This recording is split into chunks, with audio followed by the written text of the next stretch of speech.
consider my relationship more valuable to me between me and you than between me and my daughters, me and my wife, me and my mom, my brother. You are how I breathe life. I was diagnosed in cancer in 2012, which is, thanks God, now I'm in remission. I'm healthy. I will never fumble the ball. I will continue to build and it will continue to move forward. That you have my word. And I remember that you said a man's word is on his neck. So in Arabic, for the ones that are listening, is kalimti ala qata raqabti. And I will take that all the way to the grave. Nothing is impossible. Do not retreat, do not surrender. Look forward, focus. Probably before the end of 2026, there will be Loyal Air coming very soon. Du taf, pas du show. Sur le terrain pendant qu'il parle, je construis pendant qu'il rame. Build my circle like a fortress strong. Only real ones stay for long. La confiance se gagne lorsque les promesses se tiennent. Oh c'est loyal, loyal. Risk, dream big, hustle every day. We ain't stopping till we lead the way. Welcome to the Uncensored Table. This is the final episode, and an episode that I think is going to make everyone happy to finally get to know George Rizk, somebody that I've mentioned many times, my dad, my mentor, my best friend, my partner, and most importantly, my brother. I'm so grateful to have you here, Dad. Finally, I can tell the world why you are so important to me by you telling the story and people knowing the impact that you've brought. Welcome to the episode, George. Hi, Alex. I just paid attention for something you said, Dad. Normally you call me George. Yeah. Well, you know what? I want it to be real and I want it to be authentic. Yeah, that's respect also. And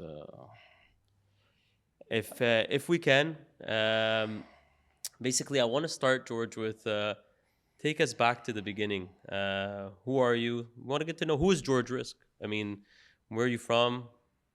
How'd you get here? Tell us a little bit about you. I'm going to try to explain myself as much as I can, and at the same time not to take all your day, Alex. George comes from Lebanon, from a Christian family, born in 1969. The Civil War started, I was like 6-7 years old. And like everybody else, your grandparents tried to protect us. They move us from one neighborhood to another neighborhood, till I achieved the age 17, and I was involved with the Lebanese forces back in the days. It was tough to make a living. It was tough to find hydro, to find food. So I remember the fact that I used to get some gas and sell it in black market to make a living. The same thing with the bread. When I was in the Lebanese forces, you had to survive. So you have to go to protect some areas because I was still young, like I wasn't on the front line. Until the age 21, I remember very well, I came in to Canada in 1991, December 23. I came in with $1,000 in my pocket, coming from a poor family that tried to build and bring a Christian family to life. My dad, he did his best. My mom, we tried to survive as much as we could. And when I get to Canada, I remember the first day I came in, your uncle said to me, "You came in at the end of this country here." I remember that word very well. Like, I don't know how you're gonna make it. It was $5 an hour, $5. I was lucky. He gave me 7 days doing dishes from a time that I was a lieutenant. I was at the school in the army in Lebanon, like doing a lieutenant. Like I passed all the tests. I was ready just to like start my mission with the army, and I left. So I started doing dishes. It was the first bad experience in life. I remember breaking like several bowls for him because like from lieutenant doing dishes. But after a while, I had to accept the fact and look forward. At the same time, what is your goal, George? What do you want? You want to stay all your life doing dishes or go back to Lebanon? Going back to Lebanon with the Civil War and no money and no nothing. So definitely it's no way I'm going back. So I started doing dishes and try to save and trying to raise a family after you born in 1992. The moment, like the great day, which is coming in a few days, January 25th.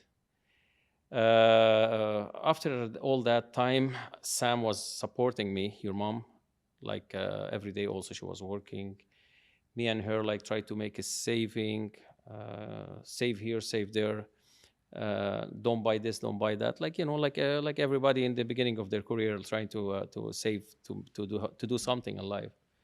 Until we reach out 1994. I remember very well that story. I went to buy a Reynolds restaurant from the person by name Kareem Seikli. A Seikli, I think that family, the Seikli family, is amongst the first Lebanese. Yeah, when they came into Arawa, there was only lemon trees. There was no buildings, nothing. They own half of downtown because they came. I'm talking like 100 years back. So when I purchased the business from Karim Seikli, obviously we had to go some process. The owner by name Aziz Jabour, he's the landlord. When I went there to sit down with him, so have to meet the landlord. He looked at me funny, like, I'm not gonna give lease to this kid. Like I was 24 back then, which is it was a good challenge for me. Which is I thank him, like he passed away now, like may his soul rest in peace, because that word also made me stronger, made me more like stubborn. Because he made fun of me, like I'm not gonna give to this kid this lease. I own the building, by the way, now that building. Which is in a good neighborhood, such as by the highway. It's a prime location. So finally, I purchased that restaurant with Sam, your mom, 1994, and we start our career like coming from you tenant doing dishes to own a business. Like this is all in a period of 3, 4, 5 years. After a while, it start giving us. I reached the age 35. I was a landlord. No, sorry, I was like 29 years old and when I was the first landlord, I remember. And ever since things start rolling, properties, I purchased a plaza in Canara, residential, some investment in Lebanon, like commercials. Uh, we bought the first house in 94, then we moved in 99 to a bigger house. So it was like they say, the snowball start growing and growing. And as I remember, when I purchased the building where Reynolds Restaurant from Aziz Jabour, it was a challenge for me. And that prime location, until now, I have calls like every once in a while. They want that location because it was so important. In the meantime, also when I was running Reynolds Restaurant, I remember very well the story. 1998, the ice storm. I remember that very well. The ice storm made me richer, bigger, stubborn. I used to open 5 days a week. We start opening 7 days a week. We used to serve certain amount of client. We were serving like thousands because of the ice storm. And that also lead me to purchase the first business back home in Lebanon, like a store, important store. And again, start purchasing here and there. I'm so proud that like I was given like opportunities back then in 1994, in 2002, the Plaza, 2003. I purchased the Arawa Zampab, Arawa U, the nicest, biggest club. Also was a dream to own something like that. And in the meantime, I purchased a Loyal Taxi. I used to work around the clock, open Reynolds, jump to Zampa, check on the office in the taxi, and around the clock, going around the clock. I remember very well. I used to sleep in the car behind the restaurant. I used to sleep there like a couple hours and get back, do it again, and be in the To push that battery back online so yeah, that you can keep on going. yeah. Like I was young and I'm still can do it, but of course, like back in the time, there was no calculation for the hours of you sleeping. You calculate the hours that you work. So I had to work hard. 2003, when I purchased Taxi Royale, which is officially I took over 2004. Up to 2011, I was trying to build it and try to I was humbling, especially like it's on the Quebec side, and my first language is English. It's not French. Until definitely you came in and you were the biggest support back then. We start from there till we reached the 1994. It led me to be a person that he wants more. What I mean by 1994 wants me more when I purchased the restaurant. My goal was like, I'm making money. I wanted to look for the next opportunity, which is the strip mall plaza and commercial, like such as I bought a nice condo for you and your brother, like when you were still like accomplishing high school to go to university, the 238 Bezerer, I believe it was like in 2013, figuring out like the future is there. You guys gonna go to university. So I started looking forward till we reached the level of 2014. That's when you came to me and say, Dad, let's build another building for Loyal. That's too small for us. I want to grow Loyal. I remember your response though. If you remember, said you didn't. I don't want to pay more property tax. Exactly And that. and little did we know that we outgrew that building right after. It didn't take long until we built something bigger 10, than ever. 10 years. It took 10 years, but we went. We so I think it was we. The first building was I think it was like 400 square feet that we ran Loyal Taxi, The old one. and then we built something that was closer to give or take 3,600 square feet, Yes. and now we operate in a 40,000 square No, foot you building. missed. We purchased the other land. Try because you were thinking of expanding more the building and the three lands because, as you know, the 335 is still there. Yeah. So no, your dream and your aiming was higher. You turned to purchase 2016. You purchased another location in Buckingham, the 555 Buckingham. Yes, of course. And in the meantime, like you were jumping between one and the other, and also I had the 473, the location 473 Saint Rene. Then it was never enough for you. He said, Dad, let's go further. Let's buy more land. There's opportunity on the highway. Let's go grab it. I was kind of debating also because, you know, like I work hard, I build it. I want to make sure the move are right, and I don't want it to triple over, and it's hard to get back on your feet. But you were a good supporter, and I don't regret doing that move when we purchased. It was about I think it's almost 3.5 acres right off the highway. Like to accomplish something on the highway, 3.5 acres, like it's a something that it's a wow. It's a Yeah. wow, which is, you know, now we have about 40,000 square feet Just building. under, yeah. Yeah, give and take. The biggest location on La Brosse right now, that everybody see it from far, from the look, from the location, from the business, from the beauty, which is like I'm so proud of having that building. Yeah. But all this time, I cannot also forget that my wife, she was a big supporter for me. First of all, she was the reason for me being in Canada, and she was like good to raise you and your brother and raise the family and look after me, after my family back home. She was good all the way. Sam, she's a perfect example for a Lebanese family. And in the restaurant too, she was the in Lebanon, we use the term like dynamo. It's like that start the engine and everything. So Sam was the dynamo of the restaurant for from 1994 till 2012. Like everybody used to go there because she worked heart and soul in that business, and that's what make us make the first, like they say, the first million, if you want to call it that way, which is now, as you see, thanks God, we have several locations in between commercial, residential, houses, and you know.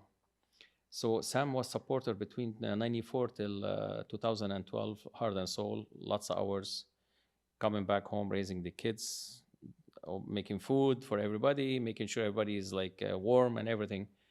And she kept supporting me till I also had a little litigation also with something in the business, like in the Loyal group.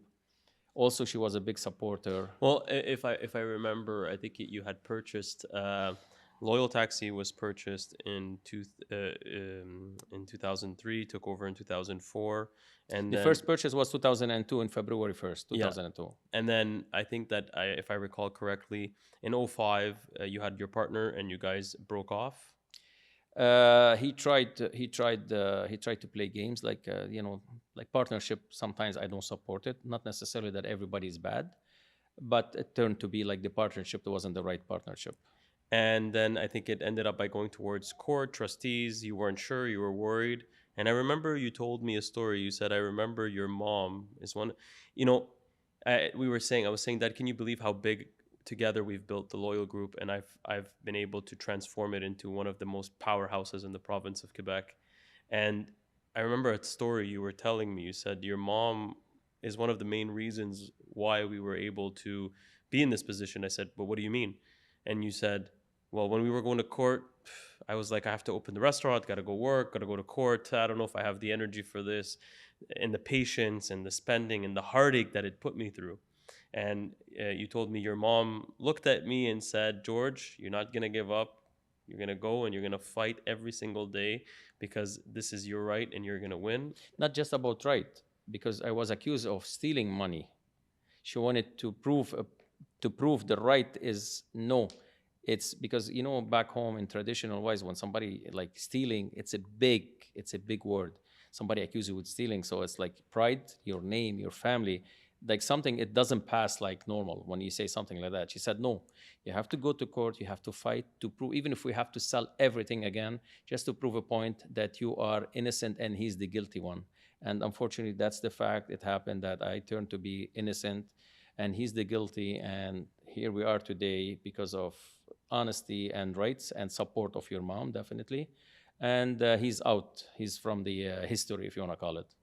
And it's crazy because if you remember, when I was younger, so one of the main reasons is the perseverance and the resilience that to fight and never stop with you.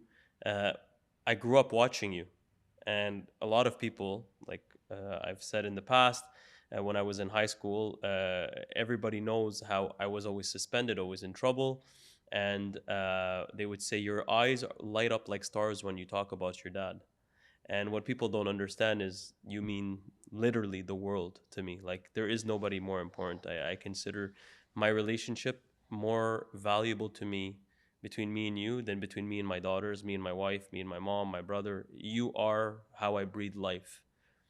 And the reasoning is I saw the struggle and I remember, just before we won, if you remember, we broke my piggy bank and counted penny by penny, quarter by quarter, dollar by dollar to make sure that we get to the last finish line and we won. Well, you won. I was still maybe like 9 years old or 10 years old. And seeing you willing to fight all the way down, and I remember I'd come down, you'd get us ready sometimes when before we'd go to school, and you would be practicing at night for court, and then before you would take us, you'd be practicing in court, you'd drop us off in school, go to the courthouse, uh, have your litigation for the business, then come home, take your suit off, put your jeans on, Absolutely. go back to Reynolds, Yeah. and then you would run Reynolds restaurant until midnight or 11 o'clock ish, midnight, depending on the day. Come back home, prepare a little bit, take a shower, maybe grab something to eat quick, and then maybe be bed by 1 a.m. only to wake up again by 6 a.m. or whatever it is. And then you would be practicing and getting ready to go again. And we did that every single year for. We did it between January 2005 till December 2008, like back to back. So the Christmas gift in 2009 was the victory. It was actually in 2008 Christmas gift because I took over like December 9. Actually, when I won the court case, it was December 9, 2008. And I believe that just set the tone that when you come after us, that we're never going to back down. And that's what you taught me. And that's what I saw. And you coming out as the victor, the person that won, it allowed me to know that if you're willing to put in the work, and you're willing to risk it all, and you're willing to fight for it, you can come out on top. And that's why today, that what you've embodied in my values is that I believe that I'm unbreakable. You might maybe bend me a little bit, but you can never break me. And the reason why is because of what I saw you do growing up, day in and day out, working, being consistent, being resilient. And discipline is a big word that you use. I was very undisciplined at school, but very disciplined in business. So, I mean, that's why even when I mentioned, like, I hope the teachers one day when we speak always, I repeat that, and I already repeated. I hope your teachers will watch this, especially this episode. Well, you're right, because a lot of those teachers would look at me and think I would never amount to anything. And today, the Loyal Group employs over 250 people in the city of Gatineau. Portfolios growing, investments, construction, commercial, residential, transportation powerhouse, teams in Vietnam, and now a podcast. And the reason why I opened this podcast is because I want to highlight the success of other entrepreneurs. And I want people to know that it's possible. And I want people to know that you can achieve success if you're willing to work. And a lot of people want success nowadays, but don't want to work. Exactly. A lot of people want to have a job, sit at home, work from home, do nothing, and just say, I'm successful. And that to me is the problem in today's society. And then people complain that there's no more opportunity. But my uncle told you when you arrived that there was no more opportunity. So if you would have listened to him, you wouldn't be where you are today. Yeah, I remember that. Really, I always repeat it because people, when they ask me, what do you think to come to Canada? I tell them that's what I've been told. You came in at the end of, like they call it back in the days, like they use the term as like at the end of the racing, in horse racing. So you came in at the end of the horse racing. So there is nothing left. So I don't know what to tell, but I always encourage the new generation. No, don't let anything discourage you, and don't look behind. Work hard, put the hours. It will pay back. It always will pay back. Get up early in the morning and do it again. Do you believe in balance, George? Can you be a great dad, a great husband, a great entrepreneur, healthy, gym, bodybuilding, traveler, enjoy life? Like, how do you feel? A lot of No, people want to achieve this perfect balance. it's not easy, Alec. It's not easy. No, no, no. Somebody gotta sacrifice. Back in my days with your mom, we did sacrifice a lot. Honestly, we did sacrifice a lot. People used to go to Vegas and Florida. We used to work every day, and whenever I remember very well, especially when we had Reynolds, every long weekend we used to hire a contractor, just demolish this and that, and like give it a facelift, trying to support the business. So we never took any long weekend for ourselves. No, like it doesn't work like that. Somebody in the family has to sacrifice. Back then, me and your mom, we sacrificed a lot, and that's where we are right now. Now, maybe I don't want to say it's easy, but maybe a little bit easier on you because you have a little bit of structure to move forward, but still you have to sacrifice. George's favorite word for whoever is listening, it's the khamiri. The khamiri, yeah. Yes. Yeah. So that means, for people listening, the foundation, if we want to put it that way. And I want to say, being self-built and not being self-built come with two different struggles. Being self-built, the key word that you taught me in Arabic, when you're self-made and you've built yourself, what's that word? Osami.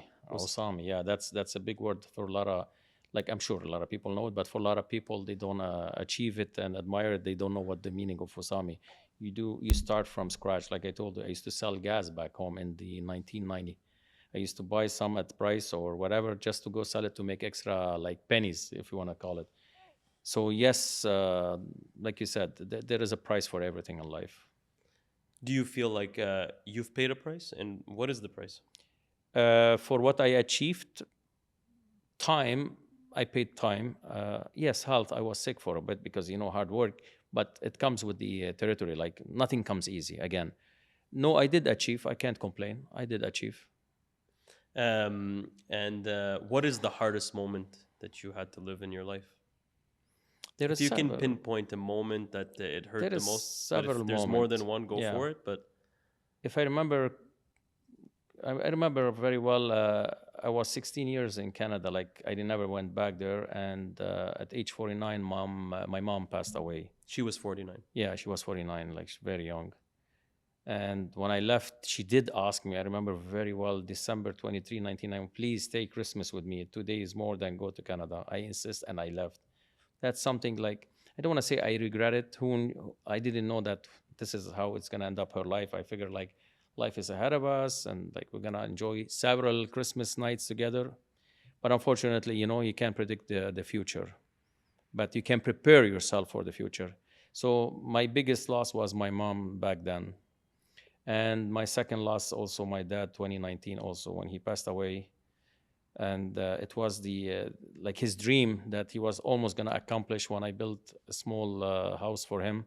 And I was doing my legacy house that also he wanted me to do, him and his father, which is my grandpa Bashir, which has turned to be very successful and very beautiful legacy.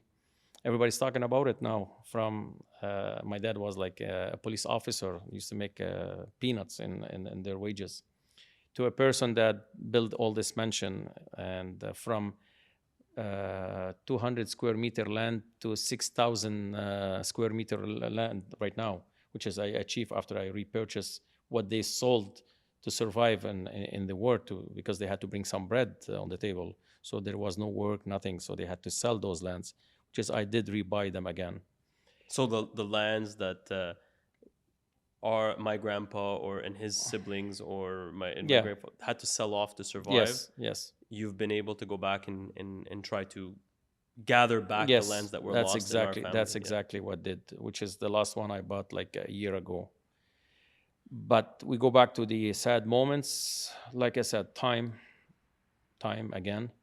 This is on in general, but when it comes to myself, I was diagnosed in cancer in 2012, which is, thanks God, now I'm in remission. I'm healthy. It was like a hit. I cannot deny that it was a hit. When I was in Lebanon, I came back and the result was waiting for me. It was tough. That was a big hit also, but also didn't stop me.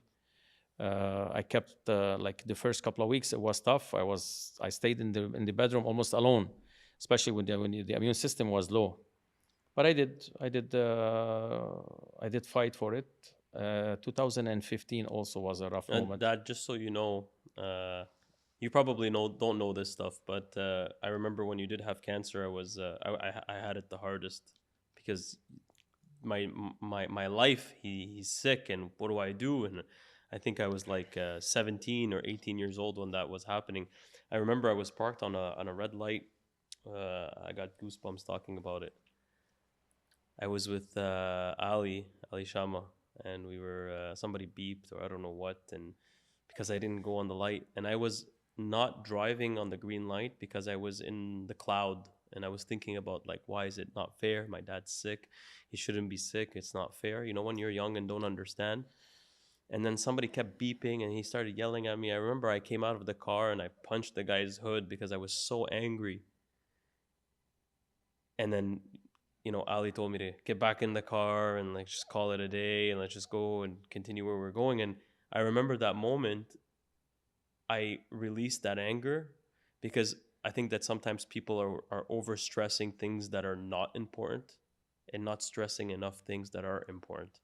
And it's like, so what if you missed the red light? Like, it's not like you were in Arabic we say "مش رايح تعطي دم." Yeah, yeah. So you're not Why going to you in give a blood. hurry? What's the hurry? Like, okay, I made a mistake. Whatever. Just give me a quick beep and I'll go. It's not the end of the world. I'm dealing with potentially losing my father at 17, 18 years old. I think that for me, those moments are very hard. And I was so worried of how can I continue my life without my dad. And I know today I always say my biggest thing is I wish I die before you because I Well, don't want to be in a world without you in it. you see, too bad that I put you in that experience. And again, we did it in 2015 when I had the accident in Wayal, when the door came down and almost I lost my ankle completely. It was like shattered in pieces. I remember very well. You had to, which is when we suffer. That's another hit. Also, we can call it we suffer. The business actually suffer, and when we say the business, because we run it heart and soul, it was a matter also like we took it personal because I was in the hospital for a year and a half, and you had to cover for everybody, and you were still young, and as we always mention, like now I build it from scratch and all the portfolio. Now I put it on your back, so it's two times harder and difficult to keep looking forward and move forward with this portfolio and at the same time to protect it. Well, to be honest, I think that's one of the biggest things. Like I said, I think being somebody that starts from nothing and being the one in your family that builds the first generational wealth, uh, it comes with a stress that's very important because you want to not fail. But I think also being the one that gets handed the ball and you're told don't drop the ball now, like in football when you get the running back gets the ball, don't fumble it. We say it's an expression. And me having that stress of everything my father has sacrificed over the last, 50 years of his life to get to where he is today. Can you imagine if I'm the one that messes it all up? So not only that you don't want to mess it up, you want to maintain it, but you also don't want to be the one that just is surfing on the boat that your dad put you on. So now you want to build and you want No, to go no, to the Alex, next level. you're not surfing on the boat. Like I know, especially in our community, say, oh, he's lucky, he got a gold spoon, like from his father. No, you did put a lot of effort, lots of hours, lots of responsibility. You sacrificed a lot of good time with your friends, traveling with the family. No, I see that. But like in the old days, they used to say in every example, every 100 years, it will repeat. Like they say in Canada, every 10 years there's a recession, unfortunately.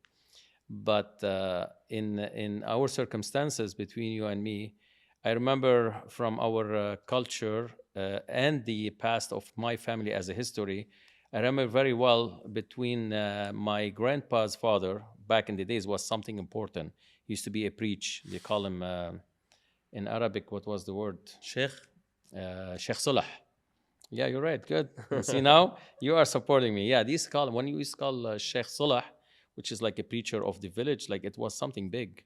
So between that time and my time, I'm the second one after him. So after 100 years, which is it's true. But between you and me, there is no 100 years.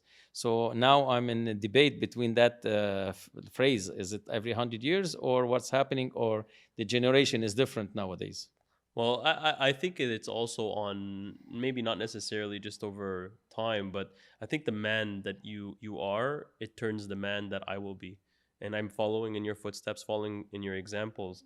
And I think that that is why, maybe now what you're doing in the village and where we are in the industry, we kind of live it in both ways. Sometimes people have a hard time accepting Tough, the tough, change. tough shit for them because you know what? If they put the effort together, everybody can reach out. Maybe not everybody, but don't look and say, lucky him, he has this, he has that. But they should know what was behind that. When I was getting up in the morning and you were getting up in the morning, or your mom, everybody get up in the morning, like 5 in the morning, 4 in the morning, people were still dreaming.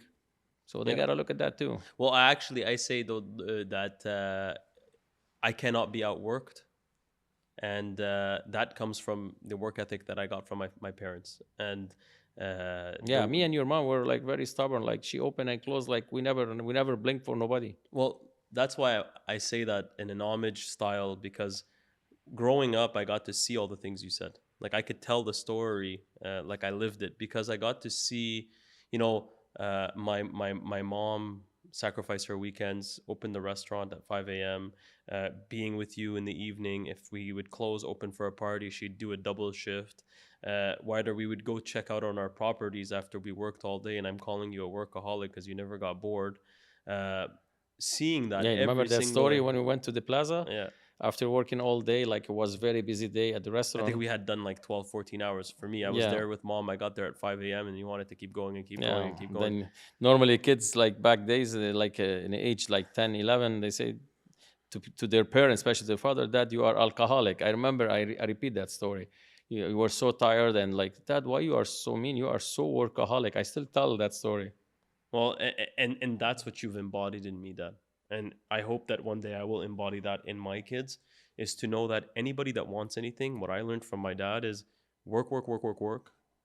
You're a little bit better, but not where you want to be. Work, work, work, work, work, work, work, but you're a little bit better, but not where you want to be. And if you stay consistent in doing that, at some point you turn around and you turn on the lights and boom, you're like, holy shit, I'm there. You're there because you worked, worked, worked, worked, worked, even when you didn't get anything. And you showed up the next week and did it again and didn't really get much and did it again and again and again. Sometimes people fall short, sometimes they don't, but the ones that keep on going, the successful people, is sometimes that one person that did it one more time, and that extra time is the time that it worked. And that's what I think was a driver for us.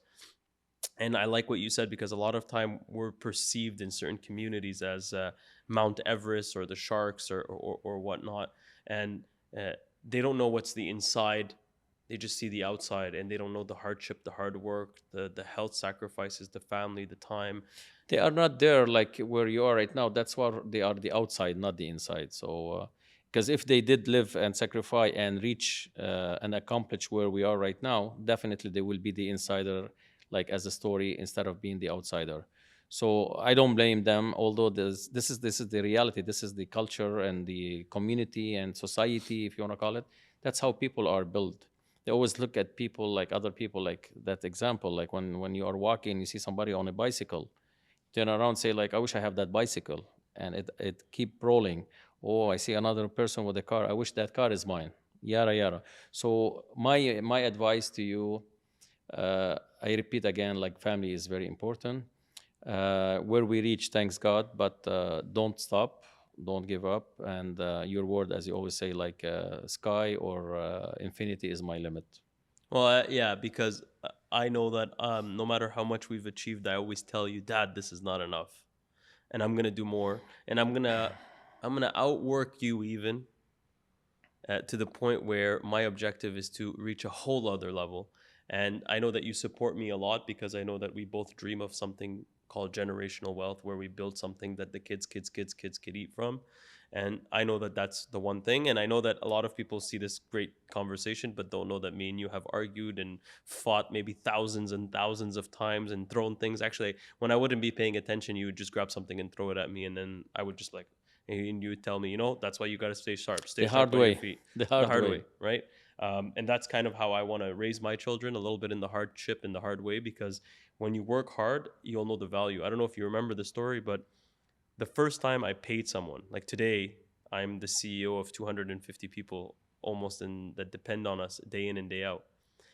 But if you go back, the first time I paid someone was in Reynolds, and you said, remember the value. You're 16 or I think 17 years old. You're giving a 50-year-old man a paycheck. Don't take that for granted.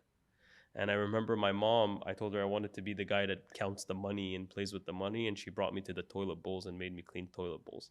So I think that me living these hardships, I think, is what allows me to want to continue. And that's why I typically say don't come after my business, because I will, in a very fair and nice way, I will obliterate your business, because my dad sacrificed blood and tears and my mom blood and tears and time, and you will never take it. I remember one time I was with the owner of one of the taxi companies. His name is Tony, and we were at a safety and we were in Hall. We were doing an inspection for a car, and I don't know if you know the story. And I told him, "You should just sell." And he laughed. I remember he has this thing where he looks at you from like he's something special. And I was still young. I think I was like 2015-ish, 16-ish. I don't remember. And I said, you should sell. And he said, like, what's this young guy telling me sell? Like, who's this young guy? I said, because you'll never beat me. Because you do it for money. I do it to secure my dad's legacy. And then for some money. Obviously, we're all in it to make profits. It's a business. But I said, that you can't beat me, because I will never let you take something I built.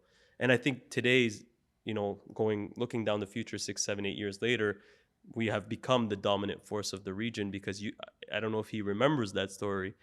And if he's listening in, cool for him, he'll remember the story. But you can't be beat, and I can't be beat, because we're willing to put in 15 hours a day. And if you work 15 hours a day, well, I'll put 16. And if you put 16, I'll It's put true, 17. And because I'll always outwork you. I remember very well now we brought this subject about the other competitor. When you went to purchase Mont Tremblant location, I remember we didn't speak about this one here. Like, it's 2 hours drive from here there, and I remember I telling you, like, how are we gonna get there? Like, how are we gonna run it? How are we gonna, like, what are you trying to do?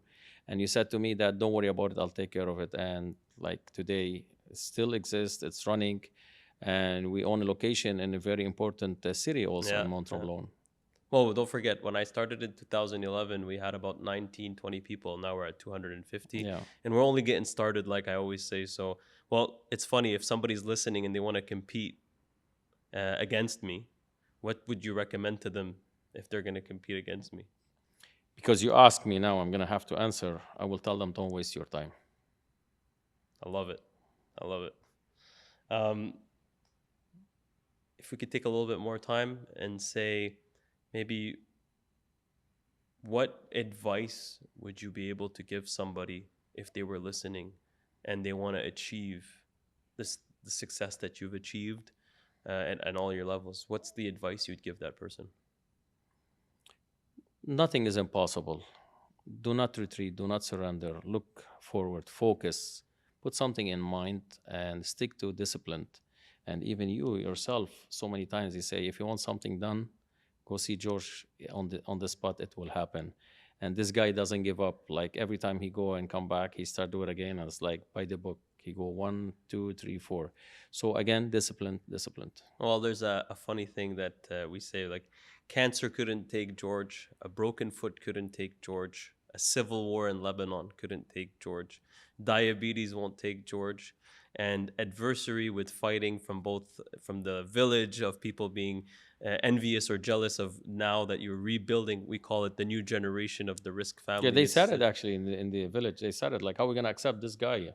Well, I don't think it's when we decide something, I typically say it's not about if you accept or not. It's you just have to live with the consequence of when we decide to go somewhere, that place or that industry, we will dominate it because that's just how we are programmed. For people out in the village that have an issue with that, if they're having a good time not accepting you, well, let them wait to see when I arrive, because when I arrive, I'm going to continue everything you did and I'm going to make sure they never forget it, because that's just who we are. If you compete against us, you better bring in your best game because you know it's going to rock. Trust me, it's gonna affect a few people in the village there. Just back in the days, they used to call the Rizk family by the title Ramya. Used to mean a lot back in the days. So all I can say right now, Ramya is back. Ramya is definitely back. And you know what, George, if we can do a correlation sometimes to our businesses, but I think that everybody that stepped against our company, the loyal group doesn't exist. Doesn't exist. I think that's been proven time and time again. Like every time somebody has stepped in our face, the loyal group has taken it to another level in order to continue to compete. And Absolutely. You know, one thing is important for it to be known is, I always say, if you're going to negotiate, be willing to lose everything when you negotiate. And I'm always willing to lose it all because I want it all. So I don't know if people understand what that means, but there's never been a moment where I was not willing to bet everything to get everything. And I'm still in that mindset. And imagine, I feel like I haven't accomplished anything. So it's only the start. I remember we were having a conversation with Mo Green. His name is Mo Saad, and great guy. I consider him even a mentor, to be honest. And he used to tell me, in business, you need to have balls of steel to make decisions, and I think that's a big deal. You have to be willing to take a lot of risks, no matter what you do. And a lot of the risks that I've seen is, how did you find transitioning at such a young age and allowing your son to take that much place while you were still firing on all cylinders? How did you accept this to become a 1-2 punch, as we call it, an engine and a transmission? To be honest with you, in the beginning, it was like slowly but surely I was taking chances. I wasn't sure because I don't know how you're going to handle it back in the days. But one time I went on a trip to Lebanon. I spent like months and a half, 2 months. I remember the time I spent there. When I came back, I remember you had written down every single thing there and what's the profit, how much we made. So that gave me more confident. And slowly but surely, till 2014, when you pushed me to build the building on Main, and I was against that because the tax is going to be higher and that.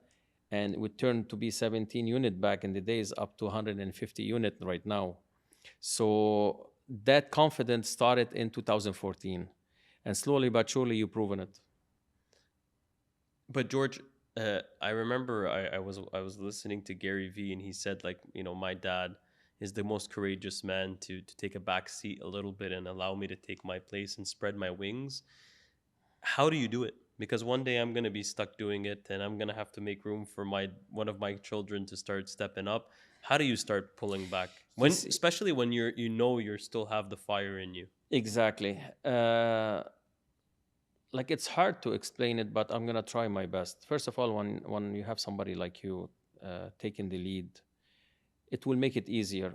But also because I like to support you, and I'm still like, I still can support you. I'm still young. I don't feel like I want to lose my identity in a way. But in another way, I'm gaining it with you. So no, nothing wrong with that. Not necessarily to retire and go sit at home and watch movie. but to sit and watch and see you like with the new generation, with the new ideas, and help you out to like to support this kind of structure that you are making it bigger and bigger. So no, it's not. It's nothing wrong with that. It's not difficult. But actually, I look at it.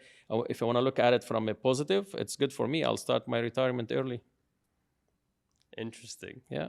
So if I could push a little bit Not on that. everybody has this opportunity in life. Well, actually, I had a podcast with Marc Patry. He said something that he said, it's a privilege for a son to have a father relationship, but it's also a privilege for the father to have that relationship Yeah, with his that's son, I mean because it not like everybody has that, right? because to be honest with you, recently I start feel that yes, it's time for me to start like let go slowly but surely, but in the same time because it's in a safe hand. And if I can push on that, George, where do you see the loyal group under my leadership in 5 years from now? How much bigger do you think that the Like loyal group can be? your dream, my dream together, like we have big dreams, and for the ideas that you always come to me, like I can see it far, not just in the taxi industry. We're talking in the group Loyal in every sense.